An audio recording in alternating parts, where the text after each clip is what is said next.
Hi, I'm David. And I'm Ryan. And today Zack Snyder tweeted the first image of Ben Affleck as Batman. For Batman vs. Superman, which is a tentative title.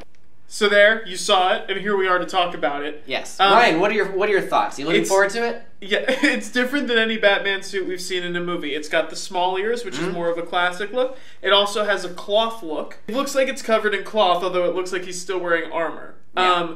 The look of Ben Affleck in the suit is good. He looks like a little bit of an older Batman. As we all anticipated, Ben Affleck's chin looks very good in that suit. Yeah, that's definitely Ben Affleck. I like how you can tell from like the chin, kind of like the Frank Miller drawn he looks bulky, square. The Dark Knight Returns. He definitely has a football player vibe in this one. I'm not gonna go as far. Like, he doesn't look obese. Oh, certainly He is looks not obese. bulky.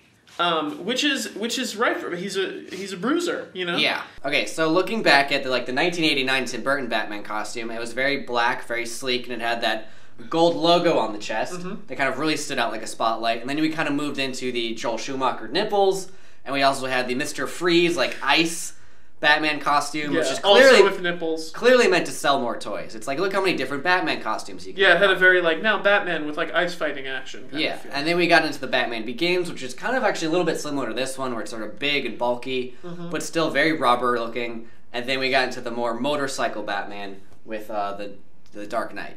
So I think this really fits into an interesting sort of timeline of different Batman costumes. I'm really excited by the look of it. I like the look of the Batmobile, which is behind him. It's like a hybrid between the classic look and the Tumbler. Yes, yesterday Zack Snyder also tweeted a picture of the Batmobile, at least just the back wheels with a sort of a tarp over it. Now we're kind of seeing the front, and we kind of get a good shape and size of how big it is. I think it looks a lot like the Tim Burton, maybe even like the 1994 cartoon Batman or like Mask of the Phantasm. I also think that the logo on the chest.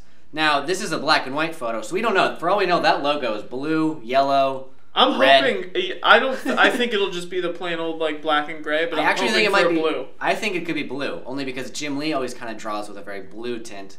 And I think the logo looks definitely like the Frank Miller. It's very square, and it's much bigger than the Chris Nolan one. We also know that Batman and Superman fight in The Dark Knight Returns, and when they revealed that they were making this movie at Comic-Con, they used a monologue for that. So it wouldn't be far-fetched to think that they're pulling on Frank Miller's Batman quite a bit. So, let us know what you think of this Batman costume in the comments. Yeah, we really do want to know what everybody thinks, because we're kind of fans of it, but, this is a very heated debate for people, so we want to know what you think. Yeah, let us know what you think of the Batmobile. Do you agree with Zack Snyder's decision to sort of go the Frank Miller route? What's your favorite Batman costume and such? Yeah.